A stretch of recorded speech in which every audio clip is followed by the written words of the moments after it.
Maricampo, Rio Grande do Norte, Brasil. The whole world is listening to Maricampo Radio Station, Rio Grande do Norte, Brasil. Que tal curtir conteúdos exclusivos e ainda poder acompanhar nossa programação com imagens? Agora você pode. Se inscreva agora no canal da Rádio Maricampo no YouTube. É muito fácil se inscrever. Acesse o aplicativo ou o site do YouTube. Digite na pesquisa Rádio Maricampo e irá aparecer o canal da rádio que você gosta. Depois é só clicar em inscrever-se e clique também no sininho. Não é fácil? Assim você terá acesso aos nossos programas em vídeo e saberá em primeira mão quando o próximo programa com imagens estará no ar. A melhor programação da internet também com imagens é só aqui, no canal do YouTube da rádio que você gosta. Maricampo. Inscreva-se. Marcílio Dantas. Olá, tudo bem? Fazemos parte da Rádio Maricampo. Através da direção dessa rádio, tão querida e ouvida pelo nosso app e assistida pelo YouTube, por ouvintes e espectadores do Rio Grande do Norte, Brasil e mundo, é que resolvemos dar mais um passo desafiador. Anote esse nome, Jornal da Maricampo, das 7 da manhã às 8 horas. Você vai ficar muito bem informado sobre economia, futebol, previsão do tempo e o destaque dos principais jornais que circulam no país. Conto com sua audiência. Aguardo você. Se ainda não tem o nosso aplicativo, é só baixar no Play Store ou iOS. Rádio Maricampo. Pronto. Muito fácil. Encontro marcado. Um forte abraço. E até lá. Maricampo. Jornal. Maricampo. O melhor do instrumental. Conversa de alpendre. Encontro com o rei. Forró Mania. Futebol na Maricampo. Tributo. Jovem Guarda com Marcílio Dantas. Agro na Maricampo. Conversando Direito. Bate-papo com Otávio Lamartine. A melhor programação da internet é só aqui, na rádio que você gosta. Maricampo.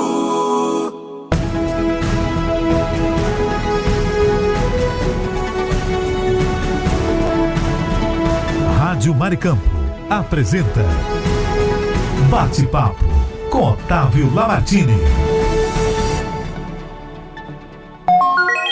Otávio Lamartine. Bom dia a todos. Hoje, o início do mês de dezembro, estamos chegando quase ao final do ano já. E estamos aqui nesse sábado, inclusive, como é de costume. Eu quero comunicar ao pessoal aí que sempre está na espera que por aqui está um sol até bom, viu? E também queremos comunicar que o nosso projeto aqui da nossa Rádio Maricampo, os projetos dos comerciais, já estamos aqui recebendo. Quem quiser fazer orçamento conosco, pode nos procurar aqui na rádio, pelo telefone da rádio e tudo. A rádio, nós temos boa programação, uma programação 24 horas no ar, uma boa seleção musical. E na parte noturna, de segunda a sexta, nós temos geralmente um programa pelo YouTube. No sábado nós temos esse programa aqui. E também na sexta-feira temos um programa falando de direito a cada 15 dias. Então, a rádio está ficando com uma boa programação também pelo YouTube. Os interessados podem nos procurar aqui, que será um grande prazer. E hoje é uma satisfação muito, muito grande a nossa, viu? Nós resolvemos chamar o nosso amigo, o professor Adalto Guerra, E é com muito orgulho que eu recebo aqui na rádio. Nós já tivemos uma vez de irmos a Caicó e irmos até a casa dele para falar um pouco sobre os seus livros, sobre suas obras. E hoje Adalto foi convidado pela equipe da rádio, por Otávio Lamartine, que os fala aqui, para falar um pouco da trajetória de Juvenal Lamartine, que foi governador do estado, e nós vamos falar essa hora de programa, falar sobre a vida de de Juvenal Lamartine e as obras do grande homem que chegou a ser governo aqui no Rio Grande do Norte. Meu amigo Adalto, mais uma vez, obrigado pela sua presença. Adalto veio com os seus familiares aqui, acompanhando, e agradeço demais, Adalto, porque eu sei a dificuldade que você tem em ter que vir até Natal, resolver as coisas e participar do nosso programa. Bom dia. Bom dia? Bom dia. Bom dia, Otávio. Eu é que agradeço a atenção dispensada, né? Para mim foi uma honra imensa, né? Receber esse convite, né? E então, bom dia, Otávio. Eu me sinto até lisonjeado. Né? Bom dia, Otávio. Bom dia, Andriele. E bom dia a todos os ouvintes dessa simpática emissora. Já rezei para o Espírito Santo me iluminar, porque Dr. Juvenal merece um programa à altura do que ele foi, né? Dr. Juvenal merece, né? Então, sempre que alguém vai fazer uma exposição de algum assunto, ou vai escrever um livro, faz um prólogo, não é? Um prólogo. E antes desse prólogo, as minhas primeiras palavras foram de agradecimento, né? Agradecimento pela honra, pela atenção dispensada em me convidar para participar deste programa. Muito bem. E sempre é bom, muito bom mesmo, falar de história, lembrar o passado, né? Já dizia um escritor latino, um historiador, chamado Plínio. Plínio nasceu no início da era cristã, no ano de 23, e morreu no ano de 79. Alguns historiadores dizem que ele foi tragado pelas lavras do Vesúvio. E ele dizia: história modo qualquer scripta delectat. A história encanta, não importa o modo como foi escrita, né? E então, agora vamos entrar no prólogo, que é a família de Dr. Juvenal Lamartine, o seu habitat, né? E depois a gente fala das suas obras e faz as considerações finais. Ele nasceu em Serra Negra, né? É o seu desiderato, e acho que o meu também, tornar Dr. Juvenal Lamartine uma pessoa conhecida. O povo saber quem foi essa brilhante estrela, ou essa estrela brilhante, né? E então, eu agora lembrei um cunhado, co-cunhado. Eu fiz um livro sobre Monsenhor Valfredo Gugel. E esse livro rodou e caiu nas mãos dele. Um sobrinho levou e um dia chega lá em casa uma mensagem dele, Milton Bezerra, irmão do meu cunhado falecido. Eu agora sei quem foi o Monsenhor Valfredo, porque antes tudo que eu sabia do Monsenhor Valfredo é que ele foi governador, né? E então, as pessoas que não sabiam quem foi o Dr. Juvenal Lamartine, agora vão saber. Talvez para muitos não seja novidade, mas tem aqueles que não sabiam, né? Então ele nasceu em Serra Negra, no ano de 1900 e agora fugiu um pouco mais tarde, eu lembro, né? Mas vamos adentrar na origem de Serra Negra. Serra Negra tinha muita terra devoluta. E então, numa dessas terras, foi ocupado João de Freitas Cunha, ou João de Freitas da Cunha, que solicitou do governo provincial o que eles chamavam de sesmarias ou datas de terra. Então, ele ocupou essas terras, o governo provincial na Bahia, e muitas vezes ele solicitava, mas quando chegava a ordem de posse, há muito tempo que já tinham feito a casa, curral, há muito tempo que já tinha feito curral de ovelha, de vaca, de bode, chiqueiro de galinha, já tinha ocupado a terra, né? E então, quando chegou a ordem, em 1673, João de Freitas da Cunha ocupou aquela área que era muita terra.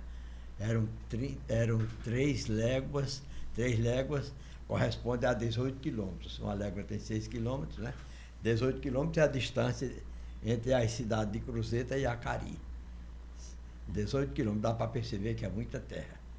E João da Cunha ocupou aquelas terras. E quem tinha ali chegado pela primeira vez foram os irmãos de Oliveira Ledo. Oliveira Ledo, quem foi esse? Teodósio de Oliveira Ledo foi o maior facínora da história do Nordeste. É claro que ninguém é obrigado a concordar comigo, mas só no Vale do Totoró, em Currais Novos, ele matou 400 índios. Né? 400 índios. Ele era comandante de uma falange que tem o nome de Terço dos Paulistas, que vinha mesmo destinado a exterminar as populações indígenas. Vinha mesmo destinado para quê? Para que as terras ficassem devolutas e os interessados em criar gado fossem se apossando, né? E o índio, uma vez desaparecido, deixava de ser entrave. Muito bem. Mais tarde ele morre e se torna herdeiro Domingos de Freitas da Cunha. Se torna herdeiro e pegou essa terra e vendeu a Manuel de Freitas. Por 600 contos de réis, era muito dinheiro. Por 600 mil réis, é difícil imaginar a moeda de hoje naquela época, né? Então, o que é que ele fez? Ele pegou uma parte dessa terra e doou a Manuel de Freitas. Não, ele vendeu a Manuel de Freitas e Manuel de Freitas doou uma parte de terra a Manuel Pereira Monteiro. Manuel Pereira Monteiro, que é considerado o fundador de Serra Negra. Ainda hoje se discute o nome. Por que Serra Negra? Tem uma versão que diz que era abundante o ipê da serra. E o ipê tem a folha escura e escurecia a serra. Né? Não sei se essa versão procede, mas o que é certo é que existe essa versão. E ali chegou em 1728, chegou Manuel Pereira Monteiro, já casado com seus 5 filhos, dos quais 2 eram padres. E os 3, Antônio morreu solteirão, nonagenário, Francisco e Manuel, que tinha o mesmo nome do pai. E os padres eram João e Fernando. E Manuel Pereira Monteiro construiu uma capela em honra de Nossa Senhora do Ó. Mais tarde, seu filho, Francisco, derrubou essa capela. Não que tivesse nada contra Nossa Senhora do Ó, ele tinha contra o local. Achou que devia se construir um local melhor e fez num lugar plano onde está até hoje matriz de Nossa Senhora do Ó. Então foi proliferando a família Pereira Monteiro e Dr. Juvenal Lamartine é o hexaneto. Dá para perceber o hiato que existe, né? Cronológico, né? Então, o pai de Juvenal chamasse. O pai de Juvenal, Coronel Clementino Monteiro de Faria, que nasceu em 1842, eu tenho um dado aqui. O Manuel Clementino, ele nasceu no dia 19 de novembro de 1842 e casou-se com Dona Paulina Umbelina dos Passos, que era de outra genealogia. Porque naquela época casava-se muito primo com primo. Primo com primo. É porque havia pouca gente, né? Muito, e até tio com sobrinho, né? Temos muita história no Rio Grande do Norte, Paraíba, Seridó, que de casamento de tios com sobrinho. E Dona Paulina Umbelina dos Passos, ela nasceu no dia 15 de setembro de 1900 no dia 20 de março de 1949. Quer dizer que ela era mais nova, 7 anos. Paulina Umbelina dos Passos. Até o dia eu perguntei à Lúcia, que era casada com o filho de Olga, né, hoje é viúva. Eu disse, Lúcia, seu nome é Lúcia Maria Bezerra Passos. Seu nome é herança de Dona Paulina, a mãe de Juvenal Martins? Ela disse, não tem nada a ver. Meu pai veio da Bahia, chamava-se Carlos Passos. Né? Não tem nada a ver com Dona Paulina. No meu trabalho, eu converso com gente que sabe tudo sobre isso. Muito bem. E Dona Paulina morreu no dia 25 de novembro de 1938. Viveu muito, né? Dona Paulina. Então aí foram nascendo os filhos. Ele situou-se na fazenda Rolinha. Rolinha. Né? Nós já estamos saindo do prólogo e entrando na família. Né? Na fazenda Rolinha, e ele mesmo, doutor Juvenal, citou no livro dele. No livro dele, não, aliás, foi Peri. Agora que doutor Juvenal passou para ele, que a fazenda Rolinha foi uma homenagem ao sacerdote que passou por ali e se tornou famoso por ser um baluarte na erradicação do analfabetismo. Ele se tornou um grande combatente do analfabetismo. Ele teve passagens por Cajazeiras do Rio do Peixe e por Serra Negra. Até um dia um sacerdote de São Bento foi lá em casa pedir dados deles, porque existe um projeto de canonização. Agora, fazenda é feminino singular, rolim é masculino. Então, acharam por bem botar a fazenda Rolinha, derivado de rolim, né? Para ver se combina em gênero com fazenda. Pois era ali que morava o coronel Clementino Bezerra de Farias e Dona Paulina Bezerra Dona Paulina Umbelina dos Passos. Aí começaram a nascer os filhos. Eu vou citar, se eu esquecer algum, você me lembra. Clementino. Clementino era o mais velho, chamavam Clementino o Moço, porque ele herdou o mesmo nome do pai, e o pai era Clementino Velho e Clementino o Moço. Nasceu Epitácio, nasceu Lafayette, nasceu Nelson, nasceu Juvenal. E as mulheres? Nasceu Paulina, nasceu Ambrosina e nasceu Jovelina. Faltou algum? Eu acho que não. Não. Agora, eles têm passagem da história do Seridó e passagem que merece nota em livros, né? Que eu vou citar as que eu sei. Coronel Clementino Monteiro de Farias. Coronel Clementino Monteiro de Farias, ele teve participação na fundação da Diocese de Caicó. Peraí, só um pouquinho aqui. Luiz está por aqui. Pode ser que Luiz, como você perguntou se tinha mais, sim. Eu não eu desconheço. Pode ser que Luiz, se você está aqui no ar, se você souber do nome de mais irmão de Juvenal, bota aqui, por favor. Sim, vamos lá. Aí você disse que os irmãos de Juvenal, você citou sim. Um aí, que foi... Clementino, né? Eu gosto muito dessa exposição de assunto em forma de diálogo. Esse procedimento didático. Porque a gente, às vezes, esquece uma coisa, vai... Às vezes, uma pessoa lembra uma coisa e leva a gente a lembrar outra também, né? Então, é uma história curiosa, porque a fundação de uma diocese é competência do tapete eclesiástico, né? O poder civil não tem nada a ver. E onde é que o coronel Clementino entra nessa história, né? O coronel Clementino não, o coronel Clementino é o pai dele, né? O Clementino Moço, vamos chamar, assim para não haver... Que era irmão de Juvenal. Era irmão de Juvenal. Era o mais velho. É o seguinte, Dona Dalila, primeiro, quando o doutor Juvenal Martins esteve em Caicó, acompanhado do bispo Dom Marculino Esmeraldo de Souza Dantas.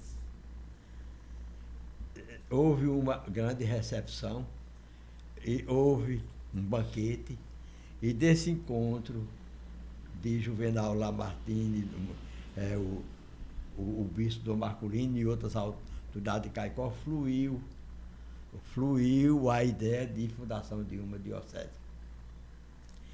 E então, agora Dom Marculino não deixou pendente a cidade. A cidade seria aquela que doasse um patrimônio. E Monsenhor Valfredo foi bater a porta de Dona Dalila, que era esposa de Clementino Moço, querendo fazer uma negociata com a Fazenda Solidade, que era anexa a Caicó. Porque para fundar a diocese, o bispo que tomaria posse ia precisar de terras para fazer seminário, para fazer capelas, para fazer palácio episcopal, centro administrativo, tudo isso. O coronel, ela foi bater a porta do casal, Clementino e Dalila, e Clementino doou de bom grado, não fez nenhuma objeção. Até porque ele não morria de amores, porque aquela terra não era dele, no sentido lato da palavra. Se tornou dele por herança, porque ele casou-se com a neta de um antigo juiz de direito de Caicó, doutor Antônio Aladim, e na partilha, aquela terra ficou para ela. O juiz de Caicó, doutor Antônio Aladim, tinha 12 fazendas, 12 filhos e 12 casas. Eu acho que não deu muito trabalho fazer o inventário, não. Só se um tinha os olhos maiores do que os outros, ficar, fulano foi privilegiado, fulano foi privilegiado. Já temos aqui o seguinte, Luiz Mariz diz o seguinte, que faltou uma pessoa, Maria Francisca Evangelina, pronto, então. Irmão de Juvenal. Agora, desses irmãos, inclusive ele diz aqui que foi casado com Francisco Gorgônio da Nóbrega. E Juvenal Lamartine de Faria nasceu em 1874. Eu tinha lembrado no dia 9 de agosto, 1874. Ele diz aqui.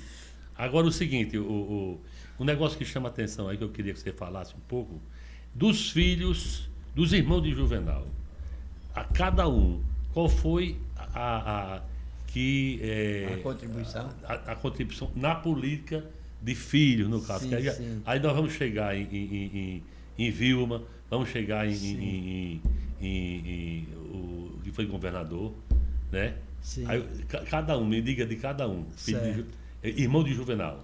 Juvenal, aí a gente vai ver que Juvenal chegou... vamos começar por Juvenal. O que foi que Juvenal foi na política? Assim, de governador, de prefeito? Doutor Juvenal entrou na política em 1903, como vice-governador eleito na chapa de Tavares de Lira, né? Tavares de Lira. Agora, voltando um pouco, completando o Clementino, o Moço, então, quando o Monsenhor Valfredo bateu a porta dele, ele não fez nenhuma rejeição. Agora, a dona Dalila fez, porque dizia que ali era a terra, era a cinza do avô dela. Mas Monsenhor Valfredo foi com muito jeito, insistindo, e ela terminou cedendo, né? Então, aí, então agora, Nelson, irmão do doutor Juvenal Lamartine, ele teve uma pequena participação na vida pública. Agora, a força maior foi no legado dele. Ele era o avô de Vilma de Faria. Vilma de Faria, né? Então, a atuação de Vilma fluiu mais, foi mais evidente. Agora, os outros irmãos, não temos notícia, eles parecem que não tinham esse apreço por política como o doutor Juvenal Lamartine, né? Lafayette nunca exerceu nenhum cargo político, legislativo, né? Aí Nelson, Lafayette e Robson Faria, de onde é que vem Robson Faria? Robson Faria, eu quero crer, o rapaz pode nos ajudar, que é descendente de Nelson. Robson Faria, pode ser que eu esteja enganado. Deixa eu ver aqui se ele diz o seguinte aqui, O pai de Juvenal Martini foi por 3 vezes deputado estadual. O pai de Juvenal. O coronel É o coronel Clementino. Certo. Certo? E Dalila foi a segunda esposa de Clementino Monteiro de Faria. Foi. Certo?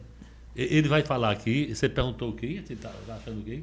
Sim, Robson Faria. Se Robson é descendente de Nelson Farias. E Certo. Robson é primo de Vilma, parente de Vilma. Hein? Robson Faria. Robson Faria, né? Certo. Ele vai, com certeza ele vai, ele vai falar aqui. Ele está aqui no ar, aqui, ajudando aqui a gente. Então, Ele não veio, mas está no ar aqui. Ajuda. Por isso que eu digo que eu gosto dessas exposições de assunto em forma de diálogo. Eu gosto desse procedimento didático porque faz a gente lembrar, né? E as mulheres. Jovelina era casada com um coletor de rendas, Ananias. Ananias foi até na casa dele que hospedou-se o cangaceiro Antônio Silvino. Quando veio, em 1908, veio a Serra Negra. Clóvis disse, foi em 1909, eu tinha 8 anos, eu era menino, e menino gostava de olhar essas coisas. E quando ele saiu, disse, diga a seu pai que não me persiga, que no Rio Grande do Norte eu não faço mal a ninguém. O cangaceiro mesmo. Pois bem, aí Ambrosina era casada com um dos maiores líderes da história de Serra Negra, Artéfio Bezerra. Uma pessoa muito respeitada, era a reverência de Serra Negra. Eu conheci Artéfio Bezerra no ocaso da vida. Ele sentado na sua espreguiçadeira, e hoje espreguiçadeira eu nunca mais eu vi nem em museu. Não existe mais, né? Mas havia muito naquele tempo. Ele sentado, mandando os netos ou bisnetos irem para a missa. Ele já bem velhinho, seu Artéfio. E Paulina foi uma grande alfabetizadora de Serra Negra. Ela casou-se com um cidadão de Timbaúba dos Batistas, um fazendeiro de lá chamado Júlio Batista. Eles tinham um neto que foi gerente do Banco do Brasil em Caicó há muitos anos. Júlio Batista Neto. Muito bem. E então, agora vamos adentrar na vida de Dr. Juvenal Lamartine. Você é o seu desiderato, né? Você torna evidenciar, fazer com que as pessoas conheçam quem foi essa grande figura, esse grande empreendedor que foi Juvenal Lamartine. A gente tem aqui mais pessoas falando aqui, viu Adalto? Sim. É o seguinte, Adalto, você tocou num assunto importante. O motivo é a segunda pessoa que vem aqui ao programa falar. Eu tenho essa rádio há 2 anos. Sim, sim. E praticamente eu nunca chamei ninguém assim da família para falar sobre a minha família, né? E de tanto eu escutar, eu chego num lugar que tem aquele pessoal de mais idade e diz, olha, no tempo de Juvenal, aqui não existia ladrão, Juvenal era um justiceiro. Então, isso, eu fui criado, uma parte da minha vida, na casa de tia Olga Lamartine. E me chamava muita atenção, onde eu chegava, essa frase. E eu disse, um dia eu vou pedir, eu vou conhecer pessoas que entendem da história e vou pedir para eles contar a história de Juvenal. Porque ser rotulado com esse nome de justiceiro, um homem que fez, que a gente vai entrar já no assunto, para o pessoal, esses que falam muito, dizer que Juvenal foi um justiceiro, só fala nisso. Aí eu quero abrir aqui o programa, o espaço da rádio, para trazer pessoas como você, certo? E também eu trouxe aqui uma certa vez também, outro professor também que falou sobre Juvenal. Então é um prazer muito grande para mostrar ao pessoal que Juvenal não foi só esse rótulo que ele tem de justiceiro, que para mim não é um rótulo muito bacana não. Para o feito que ele fez, para as pessoas saberem quem foi que Juvenal fez. Sim. Eu não só não foi o justiceiro, como sempre diz, não, que isso, eu digo hoje, isso eu tenho quase 70 anos, isso não soa bem nos meus ouvidos, aos meus ouvidos, certo? E Luiz disse o seguinte aqui, Luiz disse que Clementino Faria, Monteiro de Faria, filho do deputado estadual por um mandato. eu acho que é sobre Robson Faria. Robson Faria é descendente da Paulina Umbelina dos Passos Filho. Então ele é primo de Marco Rei, que operou minha vista, né? Justamente, deve Marco ser Rei. isso. E Marco Rei gosta de história. Que eu fiquei visitando todo ano. Ele estava com a gente lá em Serra Negra agora. Tava? Naquele dia que você fez a palestra, ele estava lá. Se eu soubesse, tinha procurado. Foi. A gente conversa muito e às vezes eu tenho que ser compreensivo. Porque a gente começa a puxar assunto de história. Você já viu aquele livro de Peri sobre os coronéis? Você já viu ele perguntando a mim. E tudo mais, e aquilo outro. Agora, mas se eu for estender a conversa, aí atrapalha quem está lá fora há 1 hora esperando. Então tem que ser compreensivo, né? Porque atrapalha quem está lá. Então, Dona Paulina Umbelina dos Passos. Essa é a esposa do coronel. Filha. Agora, a mulher de Dona Paulina Farias era conhecida por Paulina do Vapor, né, que casou-se com Júlio Batista. Que é de Timbaúba Batista. Timbaúba dos Batistas. Né?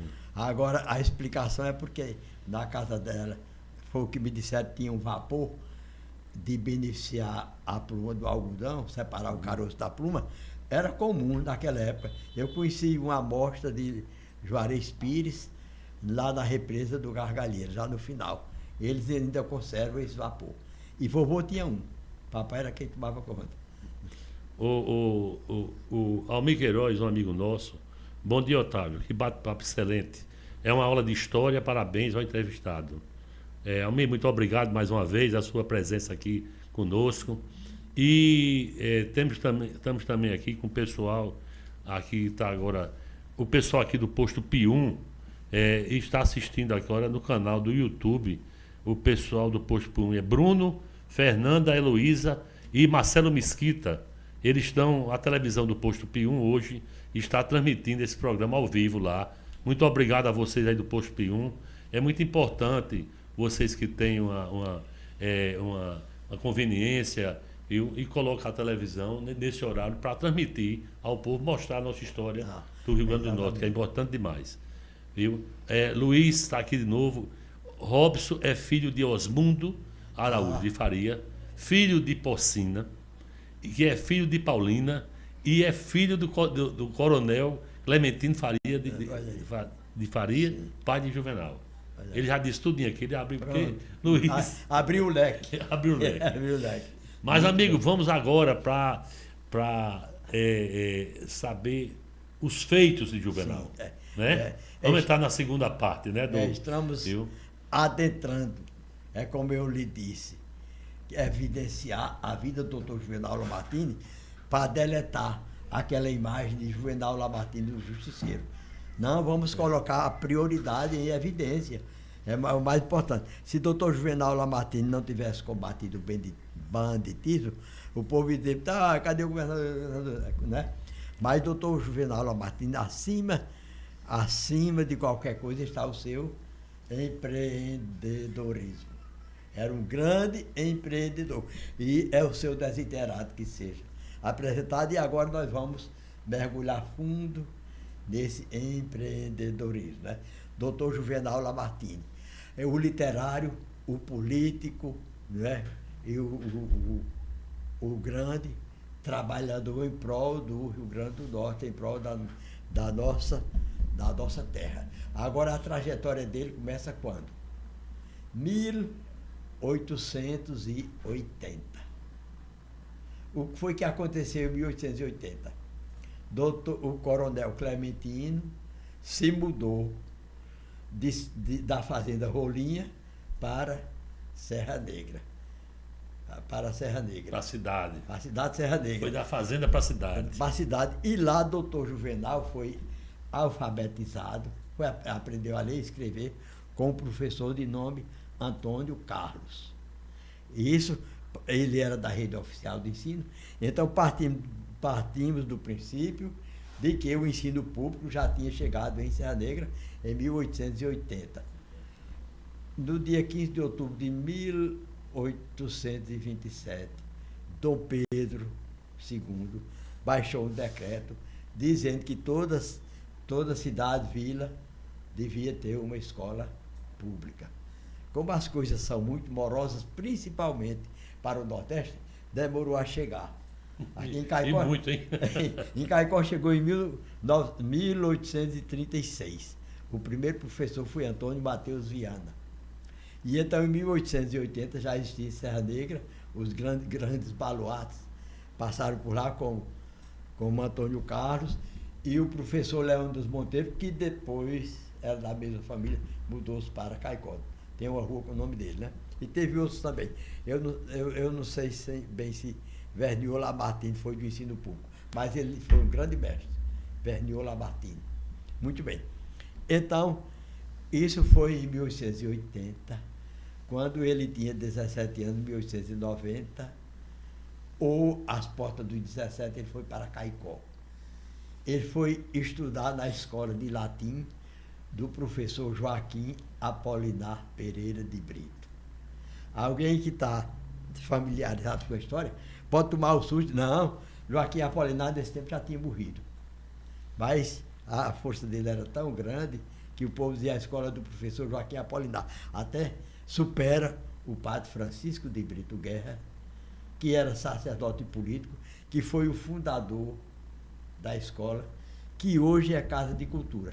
Eu estava lá, ao lado de Dona Vilma, na inauguração. Porque...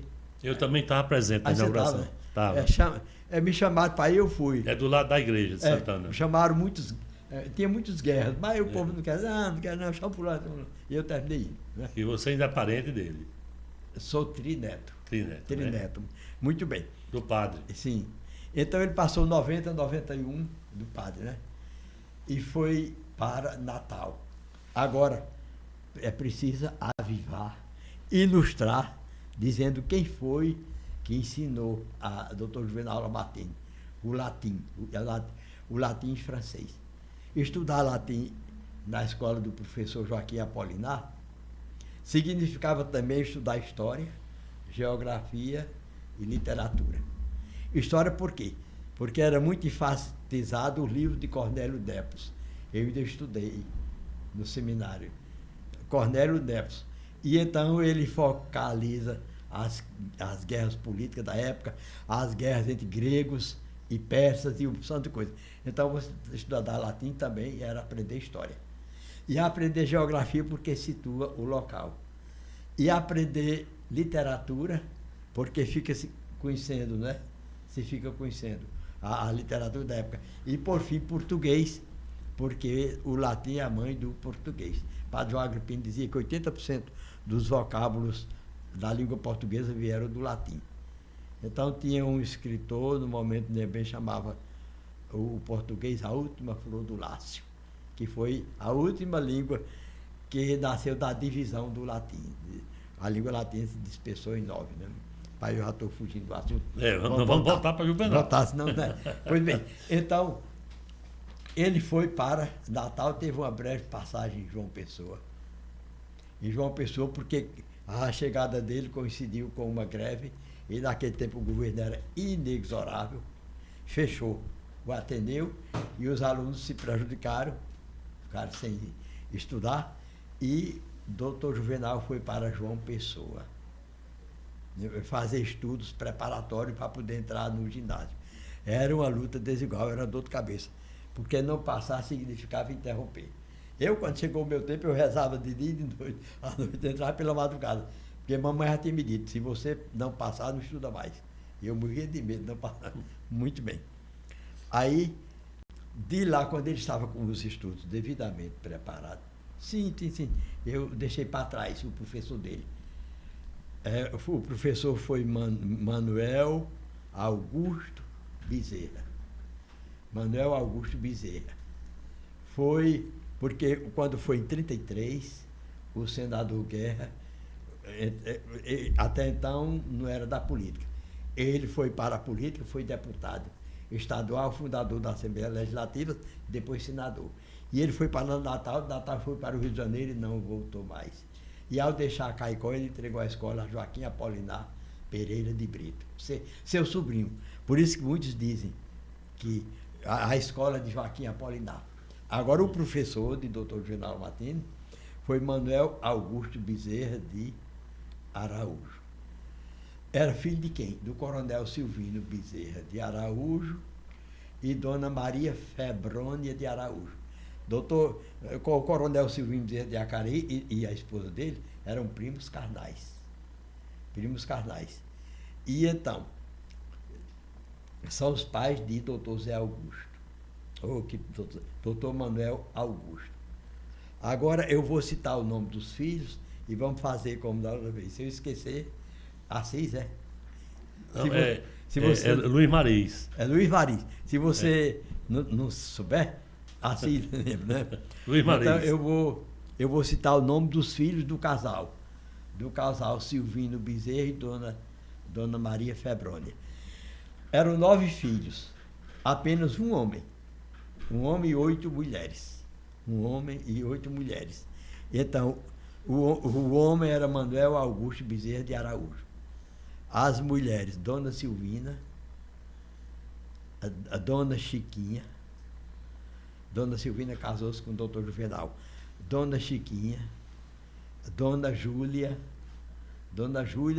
que casou-se na família Gorgonho e se tornaram proprietários da fazenda, que tem o nome de Estrela do Norte. Na época estava no município de Florânia, hoje é Cruzeta. A fazenda Estrela do Norte. E quem mais? Dona Júlia, Dona Silvinha, Dona Chiquinha, eram ao todo 8 mulheres.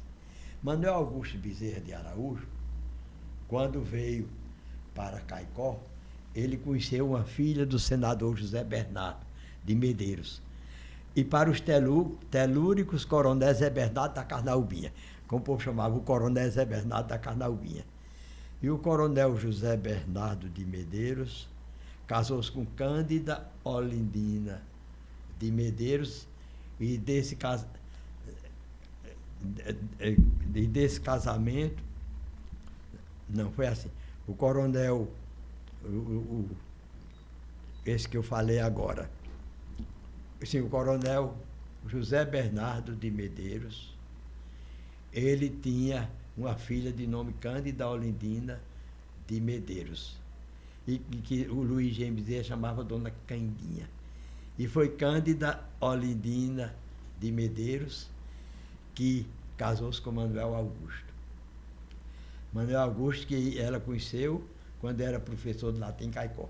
O casal fixou residência na Praça do Mercado, hoje Praça da Liberdade, e ali no dia 22 de setembro de 1884 nasceu a fulgurante estrela da história política do Rio Grande do Norte, que foi José Augusto Bezerra de Medeiros. E nasceu seu irmão Silvino Bezerra, que foi promotor público em Acari, foi desembargador, teve passagem por Nova Cruz, Mossoró, e terminou o dia de vida em Natal, em 1970. Mas Adalto, vamos para as obras de Juvenal. Agora, vamos lá, vamos continuar. E lá, então, a escola de latim, como me disse a professora... Você disse que ele estudou em João Pessoa para fazer o curso. Depois ele veio estudar no Ateneu. Ele foi para o Ateneu, e quando o Ateneu fechou, ele foi para João Pessoa. João Pessoa, já devidamente preparado para o ensino superior, ele foi para Recife. Fazer direito. E colou grau no dia 2 de setembro de 1897. 2 de setembro de 1897. E então... E na vida política, como é que ele começa aí? Quando ele voltou para Natal, nessa época, doutor Pedro Velho, que era o mandarim aqui do Rio Grande do Norte daquela época, doutor Pedro Velho de Albuquerque, Maranhão, era o manda-chuva, convidou doutor Juvenal para 2 funções. Uma delas foi vice-diretor do Ateneu Norte Rio Grandense. Vice-diretor. E a outra, redator do jornal A República. A República. A República, né? Chamavam também a tribuna da imprensa, porque o jornal A República foi órgão oficial do Estado há muito tempo.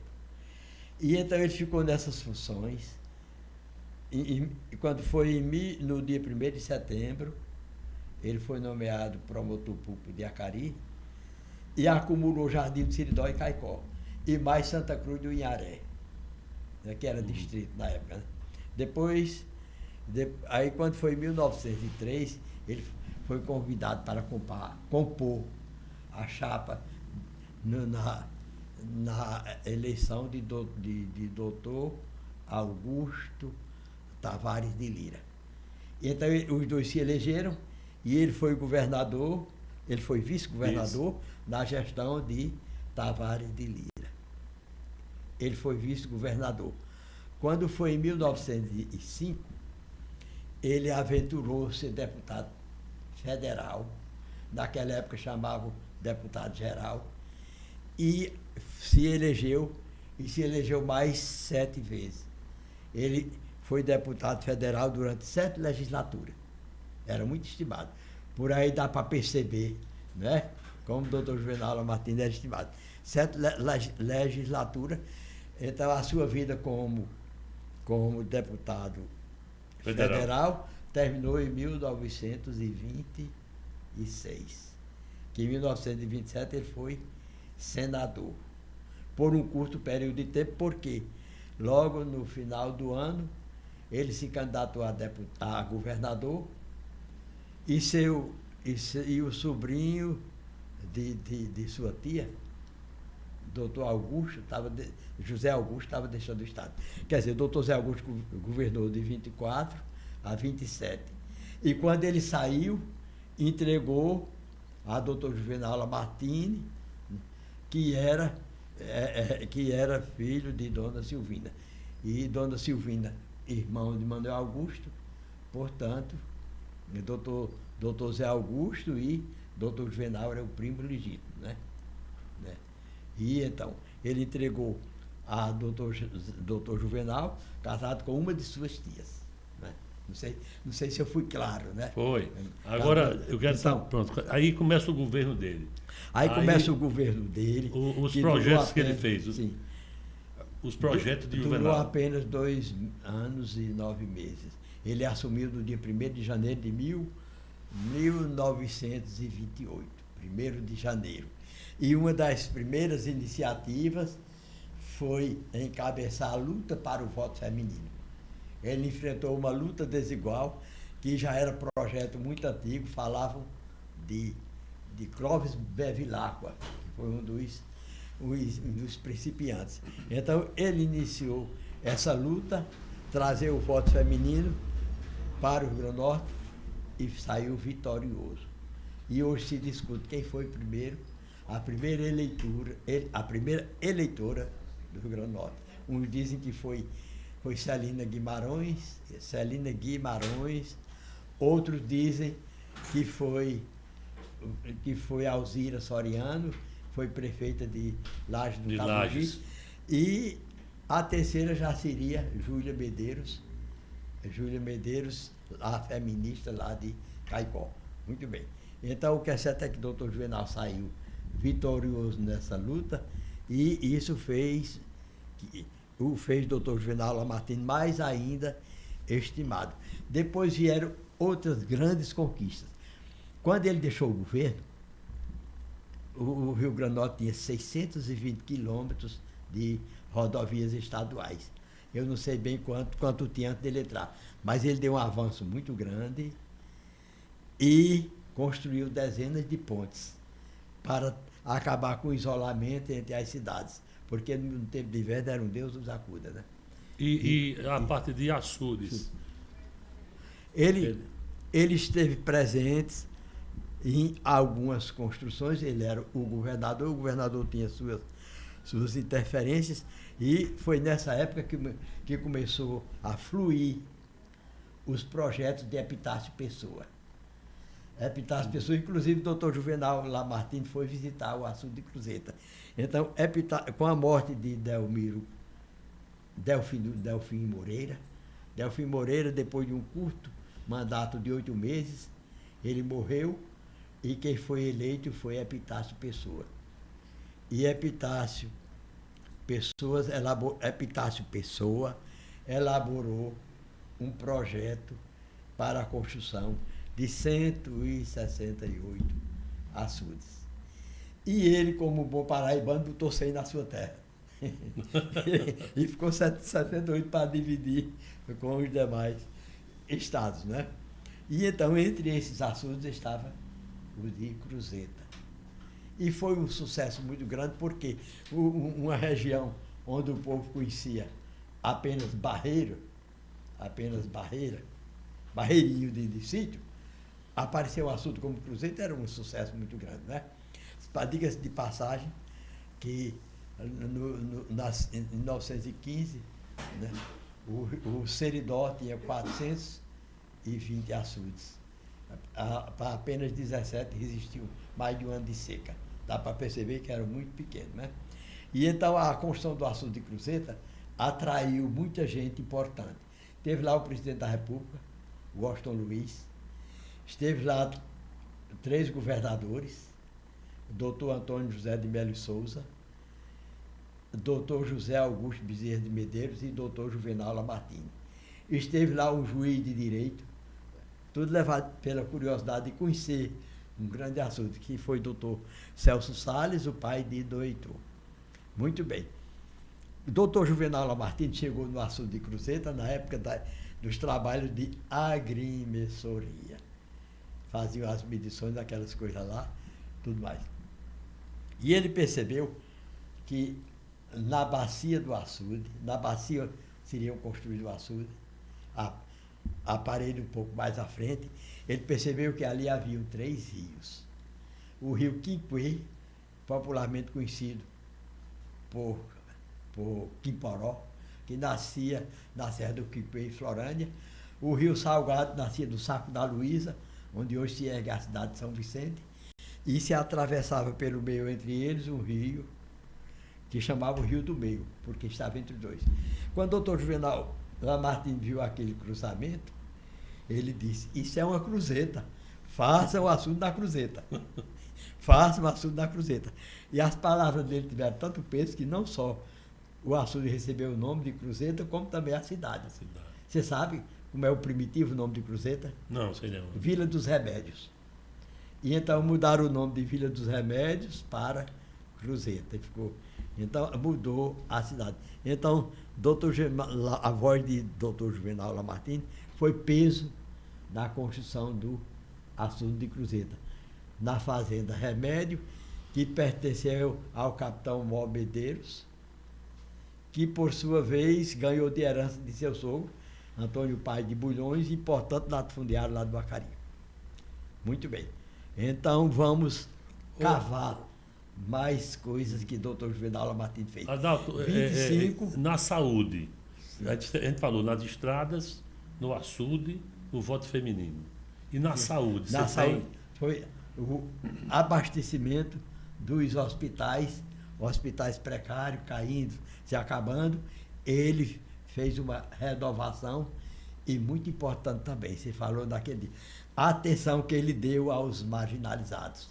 Dá para perceber, né? Uhum. Aquelas pessoas que, quando a pessoa vê, passa para o outro lado da rua, os leprosos.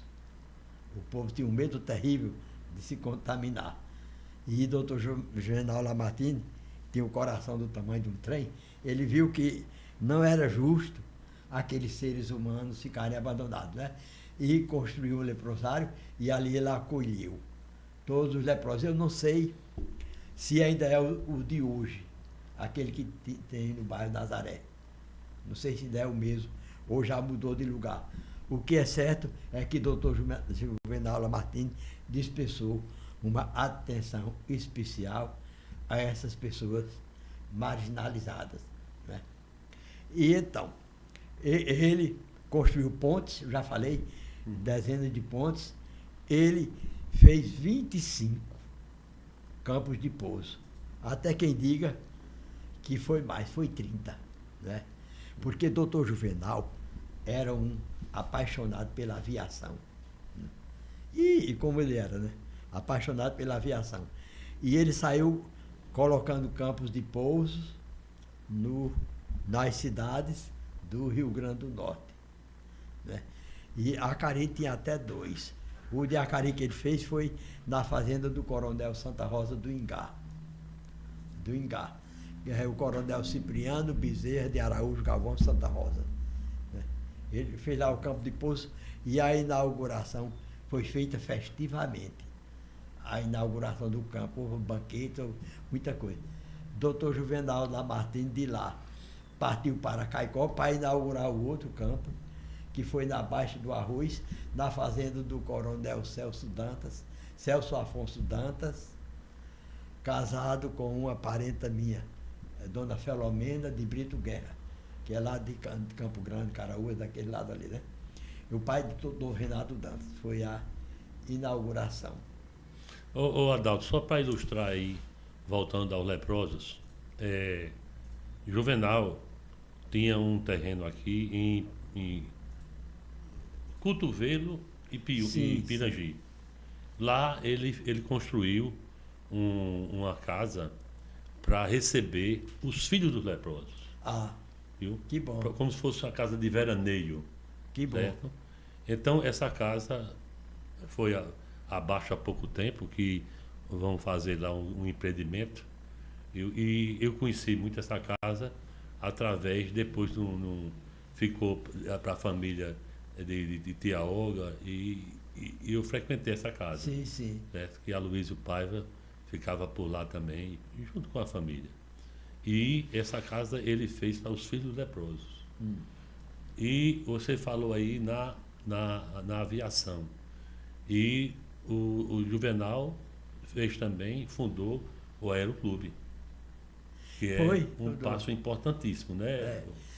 O Aeroclube, é uma escola de pilotagem. Inclusive, o filho dele, que é meu avô, Otávio, foi o primeiro aviador, a primeira turma, junto com Edgar Dantas e mais 4, os 5 de aviadores do Rio Grande do Norte. Certo. Eu posso explorar esse assunto? Pode. Às vezes pode fugir um pouco, né? Isso, Dr. Juvenal Lamartine levou uma pancada muito grande. Não sei se você já percebeu o que é que eu quero falar, né? Aliás, ele levou várias. Uma delas foi essa, depois eu falo um pouco nas outras, né? O que foi isso? Ele fundou a escola de aviação. Fundou o Aeroclube, a escola de aviação. E entre os alunos estava seu avô e o outro era Edgar Dantas. Edgar Dantas, que era filho de Dona Chiquinha, irmã de Dona Silvina. Né? Portanto, Edgar é primo legítimo de Dr. Otávio. Né? E então aconteceu o seguinte, ele confiou a instrução a um cidadão, ele não era do Rio Grande do Norte, ele era carioca. Eu tenho a impressão que ele é avó-engo de franceses, por causa do nome, de Djalma Petit. Se ele fosse brasileiro, a gente dizia Djalma Pequeno, porque Petit em francês é pequeno. Djalma Petit. E Djalma Petit dava as aulas teóricas e as aulas práticas. E como eram as aulas práticas? Era dar uma volta sobrevoando a Avenida Hermes da Fonseca até voltar para o local. Ia um após outro e quando chegou a vez de Edgar Dantas, por uma falha do aluno, o avião foi de ponta com o Mourão. E o rapaz teve traumatismo craniano e morreu. E então, ali havia uma cerca que separava o campo de treinamento de uma estância de gado. Uma estância de gado que pertencia a um cidadão de nome Fausto Amaral. E foi com esse Mourão que o avião foi de encontro e o rapaz teve traumatismo craniano e morreu. Era o dia 23 de maio de 1930. E isso para o doutor Juvenal foi uma coisa terrível. Eu me lembro de uma tia minha. Eu cresci ouvindo os antigos dizerem provérbio. Aqui chama-se muito ditado. Papai, para todo mundo, tinha o ditado. E eu me lembro de uma tia minha dizendo, pancada grande é que mata a cobra. Né? E então deve ter sido uma pancada muito grande para o Dr. Juvenal Lamartine, um invento que ele fez com tão bons propósitos, ser palco da morte do sobrinho da esposa dele. Né? Ô, Adalto, o esporte. Não, sobre a aviação ainda. O Aeroclube tinha 2 aviões. Você sabe como foi adquirido esses aviões? Sei não. Não tem informação? Lógico, na época, imagina-se que talvez tenha sido da França. Porque os estudiosos de aviação, os grandes astros, tiveram muita presença da França. Augusto Severo foi aprender a ser aviador na França. Aquele que morreu de Macau, Pinto Martins. Euclides Pinto Martins. Pinto Martins foi nos Estados Unidos, né? Mas teve outros que foram para a França. Então, os que vieram de lá para cá. Se Djalma Petit não era francês, pelo menos era descendente de alguns franceses. E tinha muitos outros, né? Então, pode ser que esses aviões tenham sido adquiridos por lá. Mas a minha pergunta era, eu não tenho essa... Como foi que Juvenal conseguiu esses aviões? Né? Sim. Para chegar até aqui? Porque ele fundou o Aeroclube, né? Ele tinha que ter as aeronaves, né? Os aviões, eu já li que ele... Né? Eu vi uma pessoa me informou uma certa vez que um dos aviões ele comprou com o próprio dinheiro dele, mas recurso próprio. Mas eu não tenho essa confirmação. Certo? Sim. E a respeito do esporte? A Dr. Juvenal Lamartine, ele brilhou em todas as camadas dos ramos de atividade. Ele não esqueceu nada. Como ele beneficiou a saúde, beneficiou a polícia militar, como ele beneficiou a aviação, ele beneficiou também o esporte. Ele doou o seu próprio terreno para a construção de um estádio, que com muita justiça recebeu o nome de Estádio Juvenal Lamartine. Eu me lembro quando eu era estudante em Natal, os radialistas, os cronistas esportivos radiando o jogo, diziam: o jogo será no velho estádio do Tirol, né? Que é o estádio Juvenal Lamartine, né?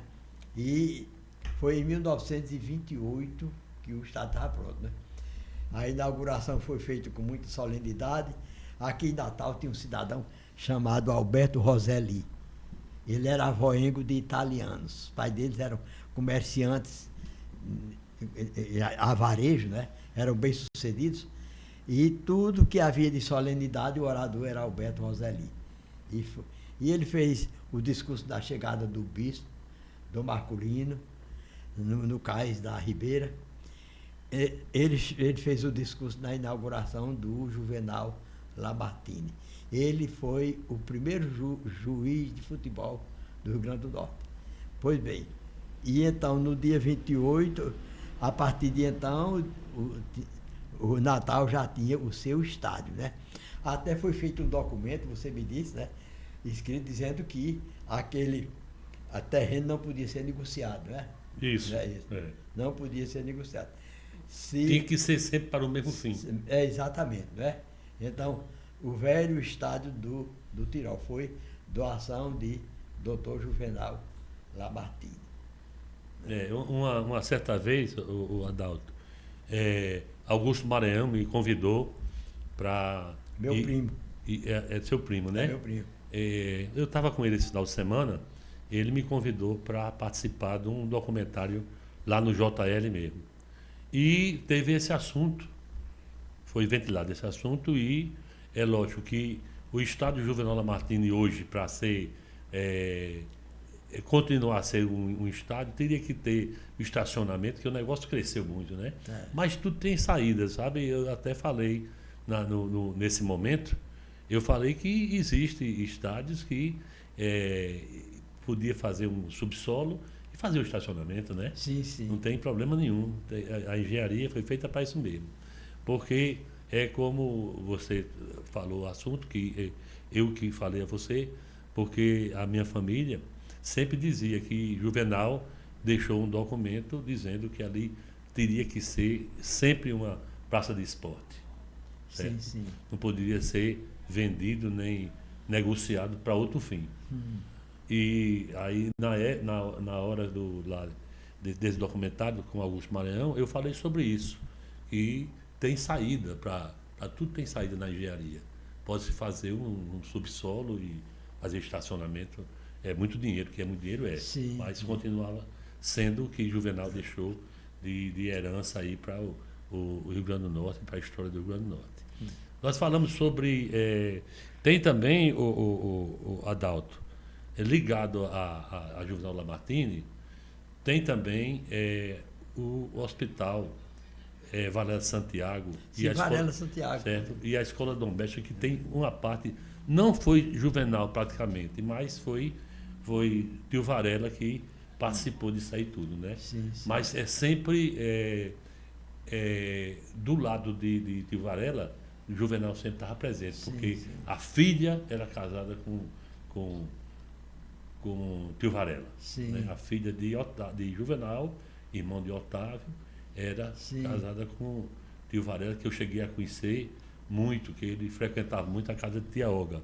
E foi um grande homem e, como eu falei, junto dele tinha o Juvenal do lado dele, sempre orientando. Tenho até um documentário que nós estamos agora escrevendo um livro, inclusive eu quero mencionar aqui, o nome está até presente aqui, de um amigo que vai fazer parte do livro também com a gente, que é o Anderson. Certo? O Anderson, ele esteve aqui a semana passada. Anderson Tavares. Ele está aqui, manda um abraço para você. É meu amigo. Anderson Tavares de Lira. Certo? Eu convidei o Anderson para fazer parte desse livro. Esse livro começou a ser escrito por Cícero Araújo, que você conhece também. É de Acari. De Acari. Certo? Eu tenho o livro dele. E depois eu conversei com Cícero, para a gente, convidei o Anderson, ele aceitou o convite e nós estamos continuando com o livro. E Anderson agora vai fazer parte desse livro também. Que bom. E agradeço demais a Anderson, porque eu conheci há pouco tempo, mas eu tenho muita vontade de terminar esse livro, que é falando só sobre Otávio Lamartine. Esse livro, eu tenho chegado às minhas mãos através de parentes, de minha tia, 23 cartas escritas por Otávio Lamartine para o pai. E essas cartas estão sendo traduzidas, estão sendo colocadas nesse livro e com mais assuntos sobre a vida de Otávio Lamartine, porque Otávio Lamartine foi pouco falado, morreu muito cedo, assassinado, certo? Era um filho mais querido de Juvenal, não é que Juvenal tivesse preferência, mas eu acho que era um que ia substituí-lo na política.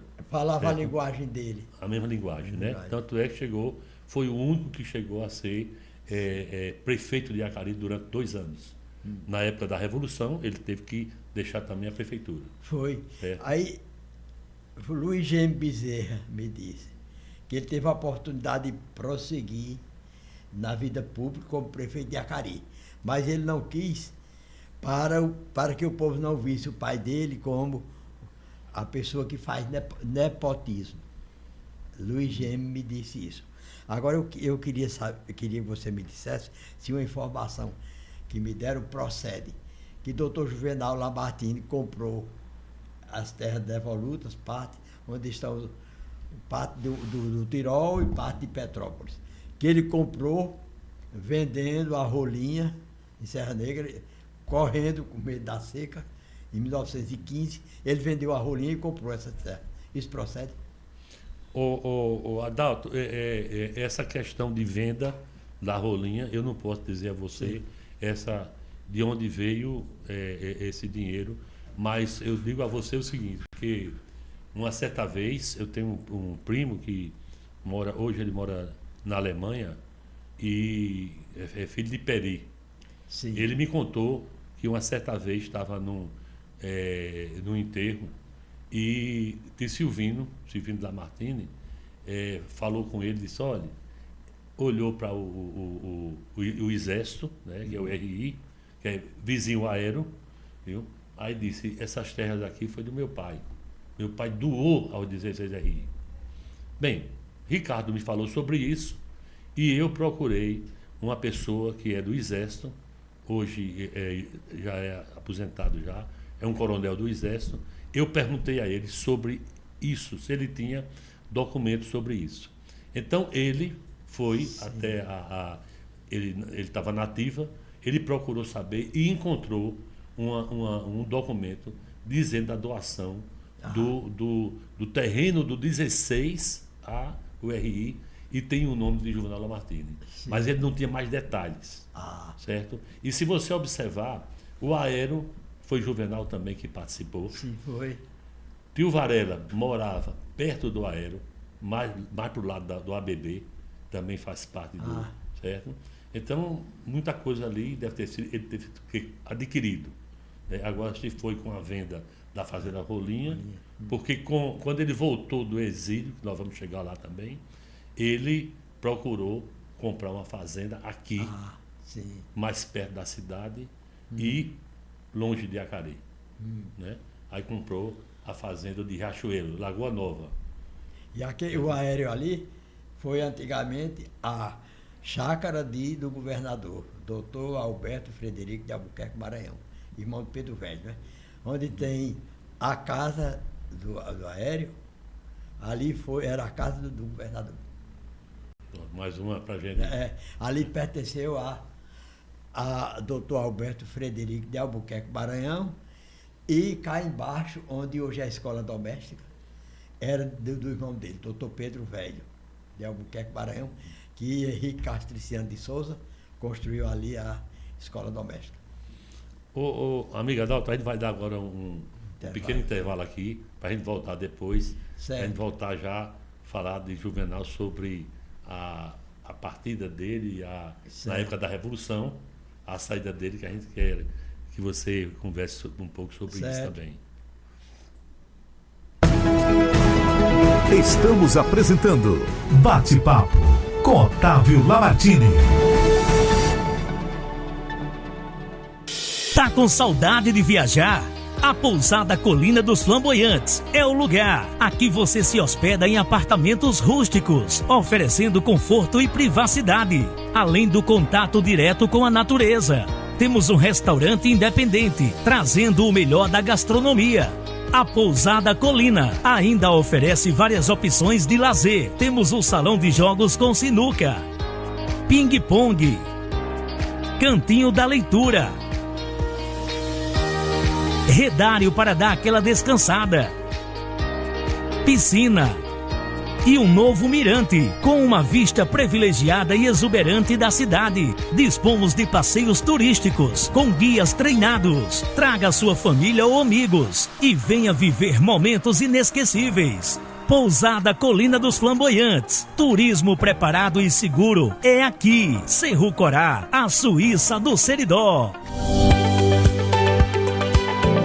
A Topfield é uma empresa especializada na construção e manutenção de campos de futebol profissional e society, com grama sintética, quadras poliesportivas, sistemas de iluminação e estruturas de suporte às instalações esportivas, com mais de 700 mil metros quadrados construídos, atuando ainda no fornecimento e instalação de grama sintética para parques, jardins e playgrounds.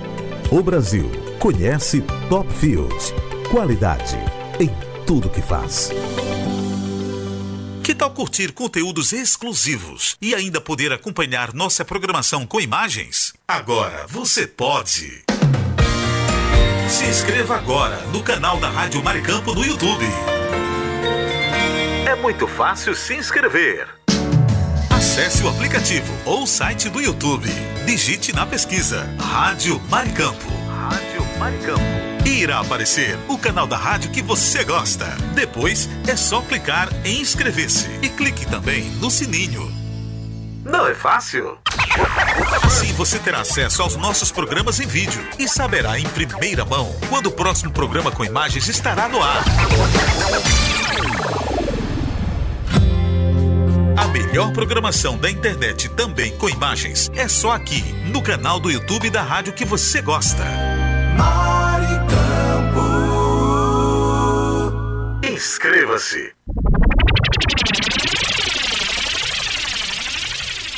Ei, você! Você que está ouvindo a Rádio Maricampo, quer ouvir um forrozinho de qualidade numa noite de quarta-feira especial? Então vem com a gente! Eu sou Andrei Vini Ferreira e convido você a ouvir o Forró Mania, aqui na Rádio Maricampo, ouvindo um forró de qualidade e tendo essa nossa companhia muito especial. Então vem com a gente, o convite tá feito. Forró Mania, com Andrei Vini Ferreira. Tô esperando você. Nesta quarta, 8 da noite, aqui na Rádio Maricampo. Voltamos a apresentar Bate-Papo com Otávio Lamartine. Otávio Lamartine. Estamos agora voltando aqui ao nosso bate-papo com o nosso amigo Adalto Cunha, Adalto Guerra, viu? E eu vou aqui ler aqui o pessoal que já está aqui no nosso site, já aqui da nossa rádio, e pedir também o pessoal para dar o likezinho aí, que é muito importante para a gente. Murilo está por aqui também, Murilo Lopes, Joana Pires também está por aqui, Olga Lamartine, Olguinha também está aqui nos prestigiando, Flávio Textura, Disseu Faria, inclusive, manda um recado para Adalto, vou chegar lá, Vasco Brasil, Fleuber Jonas é ali de Timbaús Batista, ele deve estar em Mato Grosso, ele trabalha muito aí, negócio de eólica e Vasco Brasil, Luiz Maris deu um show aqui e ainda tem aqui, ele mandou um recado para você, viu? Eu vou chegar lá. O Flávio Textura, ele está dizendo, bom dia, meu nome é Flávio, sou de Açu, Rio Grande do Norte, estou na escuta da entrevista. Luiz Disseu Farias diz o seguinte, Disseu Farias é amigo nosso, parente nosso, é lá de Serra Negra. Oi, Adalto, saudades dos domingos, onde eu ia bater papo com você e filar seu delicioso vatapá. Vou passar o Natal em Caicó e levarei o livro dos diretores do CDS para você autografar. Disseu. Fernando Camilo também, dando informações importantes aqui. Almir Queiroz, dizendo que é uma aula, esse programa aqui. Muito obrigado, Almir, mais uma vez. Disseu Faria, a Maricampo fazendo oferecendo um programa de cultura, uma aula de história. Luiz Maris, Robson é filho de Osmundo, que é filho de Pocina. Isso aqui eu já li já. Eugênio Batista Rangel também está aqui no nosso programa. Eugênio, um grande abraço, amigo. Fernandes Camilo assistindo de Barreiras, da Bahia. Obrigado, Fernandes. Anderson Tavares de Lira, que a gente acabou de falar sobre o pessoal Adalto. É uma memória viva do Rio Grande do Norte. É a certeza de uma aula de história dos sertões e de seus personagens fundamentados e com segurança. É aqui que, deixa eu ver aqui, onde é que... Maria da Conceição, minha esposa, está na escuta também. Luiz diz o seguinte, o médico Marco Reis é filho de Gastão Maris Farias, que é filho de Nelson Nilton de Farias, que é filho de Coronel Clementino, pai de Juvenal. Ele deu aqui já uma... Aí, mais ele de novo aqui, vice-presidente do Rio Grande do Norte, várias vezes deputado federal, que você falou, deputado, senador, depois senador, e por fim presidente do governo, né, do governo do Rio Grande do Norte. Marcelo Dias está também aqui. Eu acho que Marcelo Dias é justamente o de João Câmara, que ganhou a semana passada o prêmio aqui da Rádio Maricampo. Marcelo, o prêmio será entregue agora no dia 10, pela manhã, no estádio aqui do ABC, que você disse que estava presente, né? Natal, Chapada Diamantina, História Viva. Araquém, meu amigo. Araquém é lá de Caicó também, médico, viu? Mora em Recife hoje. Está dando aqui. O professor Adalto é um patrimônio vivo intelectual de Potiguar. Parabéns pela escolha do palestrante e da figura histórica de Juvenal Lamartine. Muito obrigado, Araquém. Luiz Maris também. Coronel Clementino Monteiro de Faria teve um filho, governador, Juvenal, uma bisneta, governadora Vilma Faria, e o trineto, governador Robson Mesquita de Farias. Então, só parentesco que teve 3 pessoas que encabeçaram a política, né? Maria da Conceição, a minha esposa, doutor Juvenal foi um gestor nota 1000. Ele tinha uma visão para aquela época, muito avançada. Cláudio Ribeiro, bom dia a todos. Max Milha, parabéns pelo programa, estou sempre atenado das coisas do Seridó. Otávio, parabéns por nos passar esse conhecimento do professor Adalto, uma sumidade dentro do regionalismo seridonense tão rico. Luiz Marisa aqui também falando sobre Clementino Monteiro de Faria, teve vários descendentes que foram deputados estadual. Gastão Mariz, Garibaldi Bezerra, Robson Faria e Márcia Maia, que também é filha de Vilma, né? Filha. Não é isso? E foi da política também. É da política, né? Jonas Pires incentivou a agropecuária, principalmente o algodão, o ouro branco do Seridó. Jonas Pires, que é lá de Acari, né? Rostedan Medeiros, professor Adalto Guerra, o maior historiador do Seridó, é um dos grandes batalhadores pela cultura da história do RN. Parabéns pelo programa e pela iniciativa. Antes Tavares de Lira, os aviões chamados Bluebird, de fabricação Blackburn, foram adquiridos pelo industrial Fernando Gomes Pedrosa, com orientação do comandante Augusto Pereira de Vasconcelos. É a história do avião. Ele está dizendo aqui que o avião foi adquirido.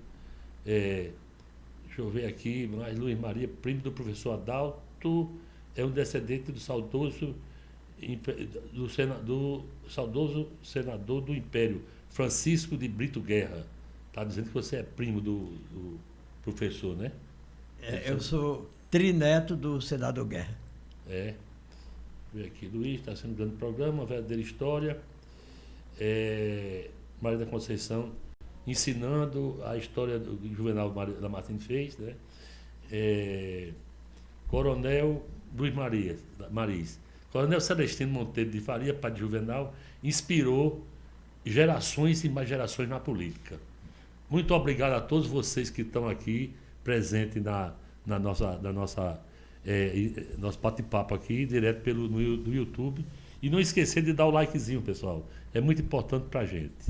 Meu amigo, vamos para a última etapa do nosso programa, falar sobre a saída de Juvenal do mundo político, vamos dizer assim. Sim. Ele teve na Revolução, aí é com você. Sim.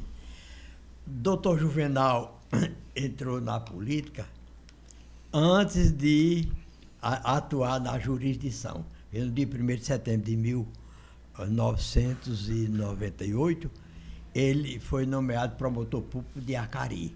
Aí a política, ele foi depois, né? Casou-se com Dona Silvina no dia 14 de setembro de 1898, no ano de vovô. E então começaram a nascer os filhos. Dona Silvina, de 2 em 2 anos, tinha um menino. Em 99 nasceu Olavo, em 1 nasceu Clóvis, em 3 nasceu Otávio, em 5 nasceu Lourdes, aí variou um pouco. Em 6 nasceu Olga, em 7 nasceu Silvino, é o médico, né?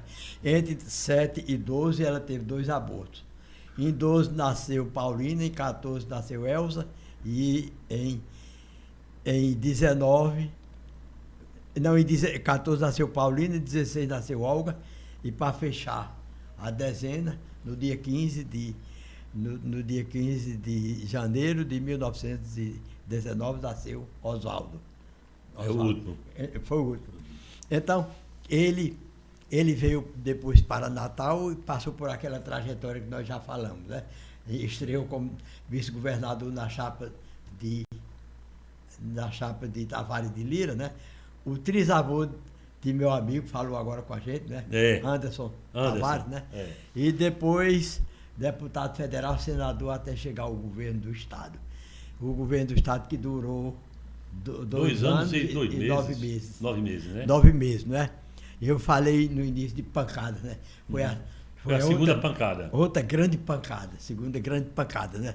Não é mole. Doutor Juvenal Lamartine, cheio de bons propósitos, com a cabeça povoada de iniciativas. Aí, de repente, veio a ditadura. Foi no dia 3 de outubro de 1930, veio a ditadura de Getúlio Vargas. Eu nasceria 15 anos depois. Eu sou do dia 3 de outubro, né? E no dia 5, Adalto, ele desceu. Ele não era de acordo com os pensamentos de Getúlio, não é isso? Não é era. mais ou menos assim. É pelo seguinte, Getúlio Vargas, ele invadiu o Brasil como se o Brasil fosse dele. Ele achou que a eleição de Júlio Prestes foi roubada. O presidente era para ser ele. Foi eleito Júlio Prestes e o baiano Vital Soares. Mas Getúlio Vargas achou que o presidente devia ser ele, deu o golpe e tomou o poder. Agora, aqueles mais os democratas, os que tinham avesso à ditadura, se posicionaram contra. Doutor Juvenal foi um. Né? Agora, você podia citar o nome de outros governadores? O da Paraíba também ficou do lado de Juvenal. O do Ceará. Porque o da Paraíba, que seria o vice-governador João Pessoa, esse mataram, né? E acho que isso foi o estupim, né? Agora o outro que veio, eu não sei bem o posicionamento dele, né? O do Ceará, quem era na época? Do Ceará era, se não salvo engano, era João Suassuna. Porque quantos governadores não apoiaram o Getúlio? Você sabe dizer? Eu não sei a quantidade, mas foi uma grande maioria. Por quê? Porque na eleição de 1937, Getúlio Vargas sofreu uma fragorosa derrota, porque os candidatos dele perderam. E ele, em revanche, criou um tal de Estado Novo. Aí decretou eleições indiretas e botou todo mundo para fora e acabou-se. E nem presidente, nem vice, nem prefeito, nem nada. Era quem o governo botasse, né? E, então, esse acontecimento ocorreria 20 anos depois, 37, 47, 57, 64, em 64, com outro nome, Ato Institucional número 2, né? Uhum. E, a partir daí, a ditadura foi simplesmente prolongada, né? Adalto, sim. Quando o Juvenal saiu, você tem escrito alguma coisa, você sabe dizer alguma coisa? Como foi que ele saiu da cidade? Para onde ele foi? Para chegar até a França? Quando chegou a notícia, eu não imagino o que passava na cabeça dele. Ele descer as escadas do palácio como um exilado, né? Isso até lembra um sábio, um historiador, um político lá da Áustria, uma grande figura da Áustria, que ele passou por essa situação e não conseguiu realizar os seus projetos. E morreu. E antes de morrer ele disse: pela terra passou um homem cujas intenções foram boas, mas que teve o grande infortúnio de ver malogrado todos os seus projetos. Não chegou exatamente no seu caso do Juvenal Martins, porque ele realizou muitos projetos, porém não todos, porque foi interrompido. Então há uma versão que ele foi para o cais, Tavares de Lira, pegou o avião, foi para Recife, de lá foi para a França. Outro diz que não, ele já foi pegar um barco em Macau, né? Existe essa controvérsia, né? Ele deixou o Rio Grande do Norte partindo de Macau. Outros dizem que ele deixou o Rio Grande do Norte partindo de Natal. Coisas assim, não é? De avião, aqui de Natal, de avião? Ou de navio? De navio. No Tavares de Lira. Do cais Tavares de Lira. Né? Então tem duas versões, um da Tavares de Lira e o outro de Macau. De Macau. De Macau, né? É. E assim ele foi para a França e ficou lá até 1933. Tem muitas contradições da história, que eu já li em outro lugar, que foi em 35. Né? Já me disseram que foram 4 anos. Há muitas contradições, né? E isso deixa a gente confuso, né? O que é certo Adalto, é quando ele chegou... O que eu acho interessante, Adalto, é não ter a própria família. Eu tenho a versão que eu tenho, a informação que eu tenho, que é dos familiares, dos mais antigos, que é essa de Macau. Certo? Que inclusive é uma prova que Miguel Carelli era casado com a filha de Juvenal. E ele estava em Macau. E o sal saía de Macau, Sim, sim. ia para o Rio de Janeiro, e do Rio ele Era Olga. Não, Não, casada com Miguel Cariel. Miguel Cariel, não é? Tia Olga era casada com Auro Paiva, Raul Paiva. que é de Monte Alegre. É Juraci. Juraci. Juraci, que é casado com Miguel Cariel.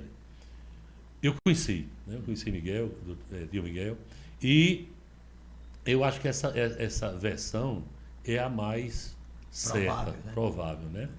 Porque ele teve que ir para a Europa. Como é que ele chegou na Europa? E esses anos que ele ficou na Europa, pouco se fala de Juvenal. Sim.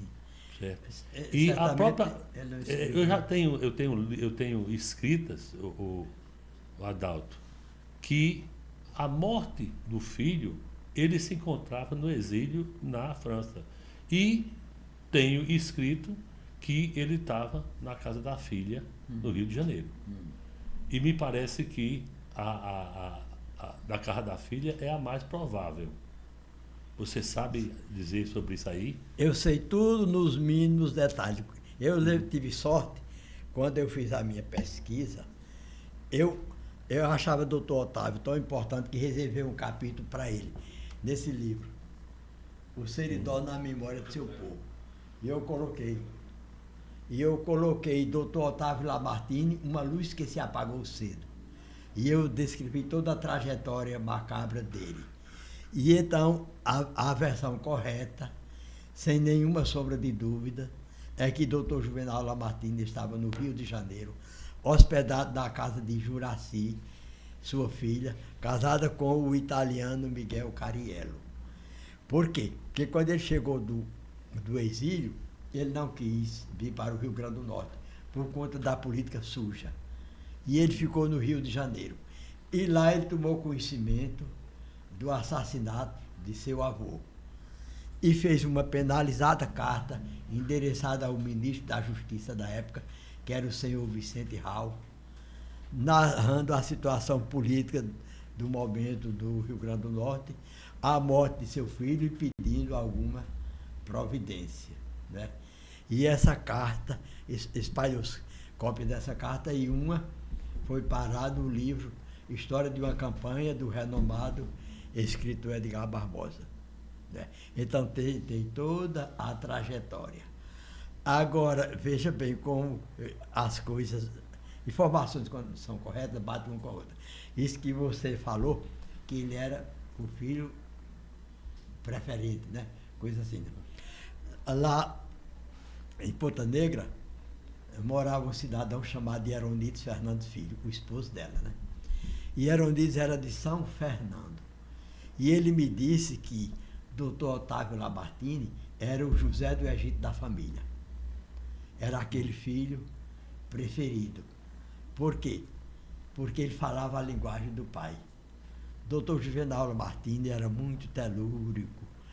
Ele morou em Natal, ele morou em Recife, ele morou no Rio de Janeiro, morou na França, na Inglaterra, mas ele nunca esqueceu as raízes, as origens, né? Muito bem dizia o professor Ita Pereira, foi meu diretor espiritual no seminário, foi meu superior no ginásio, e ele dizia: o cheiro das raízes é inebriante. O cheiro das raízes, né, era inebriante. E doutor Juvenal era uma pessoa assim, onde ele chegava, era falando em cerca, em jumento, em açude, em vazante, algodão, que era a menina dos olhos dele, né? Em algodão. E então, o doutor Otávio falava essa linguagem, inclusive foi fazer agronomia na Escola Superior de Lavras, em Minas Gerais, e de lá foi para a Geórgia, nos Estados Unidos. Ele foi privilegiado, foi agraciado, porque foi o primeiro lugar. No tempo dele, tirou em primeiro lugar na turma dele. E ganhou como prêmio uma bolsa para a Geórgia, né? E então, doutor Otávio, quando ele chegou, ele veio para Acari, ele foi prefeito por algum tempo. A chegada dele coincide com a fundação da Estação Experimental do Seridó, fundada por Dr. Zé Augusto, quando era deputado. Ele entrou com esse pedido, era 1922. Em 24 foi aprovado e em 25 foi instalado. Mas doutor Zé Augusto, Estação Experimental de Bulhões. Dr. Zé Augusto sabia que mais cedo ou mais tarde aquelas instalações seriam encobertas pelas águas do Gargalheira. E autorizou um primo, filho de Dona Chiquinha, do casal Chiquinha e Manuel Dantas, José Garibaldi Dantas, a procurar um local onde pudesse transferir as instalações. E José Garibaldi Dantas simpatizou com uma área que margeava a estrada que liga Cruzeta a Jardim do Seridó. Ele partia do princípio de que as águas que sairiam da comporta do açude e eram bem aproveitadas na irrigação de uma área de 400 hectares.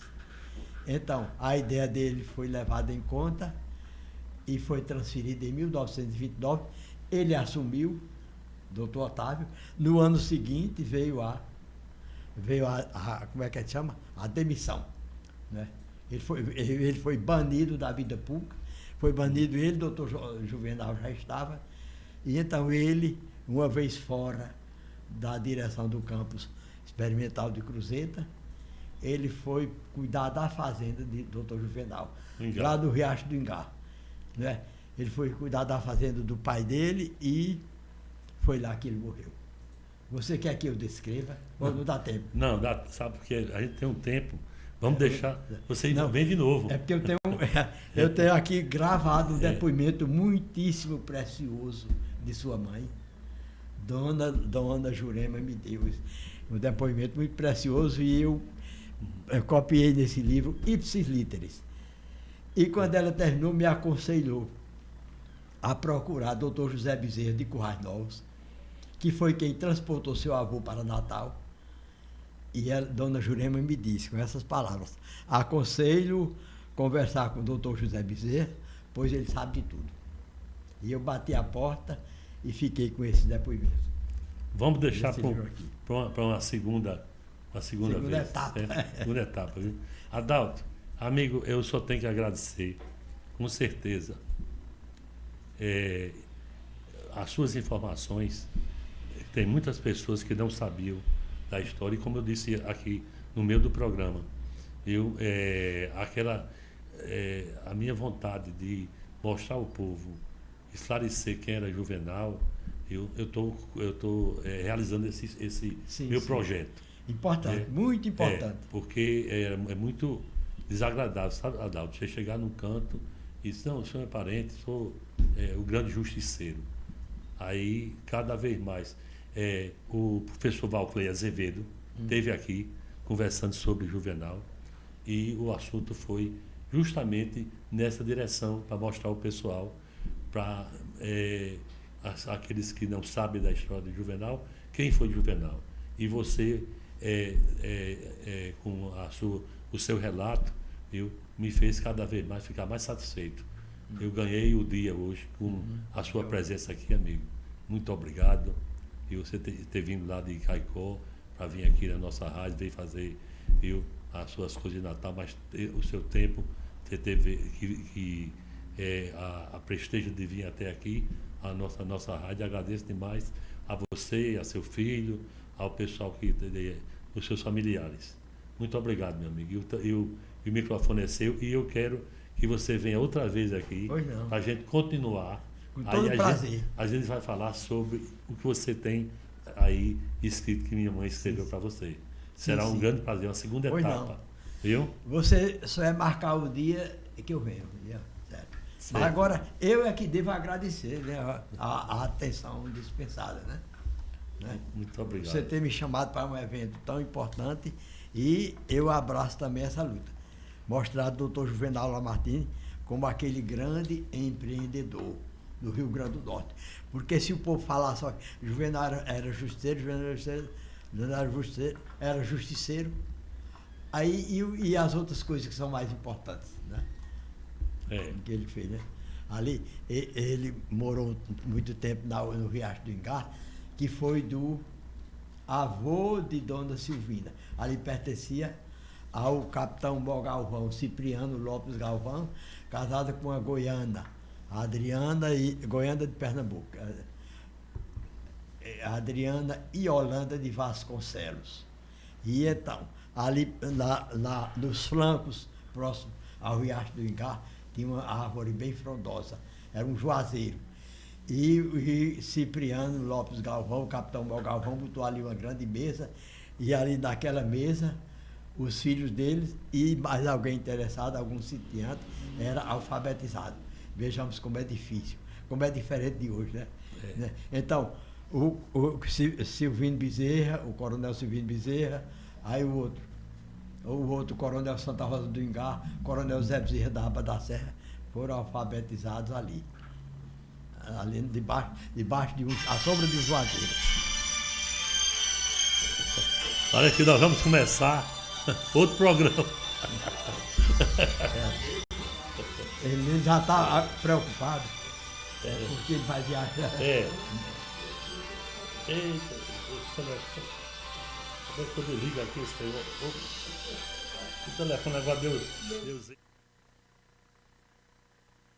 Muito obrigado mais uma vez. O telefone chamou aqui, eu não pude. Eu é que lhe agradeço. Muito obrigado e até um bom final de semana para todos. E um bom sábado, um bom domingo. Certo. E até a semana que vem com um novo bate-papo com Otávio Lamartine. Ok. A sua melhor companhia é a rádio que você gosta. Maricampo.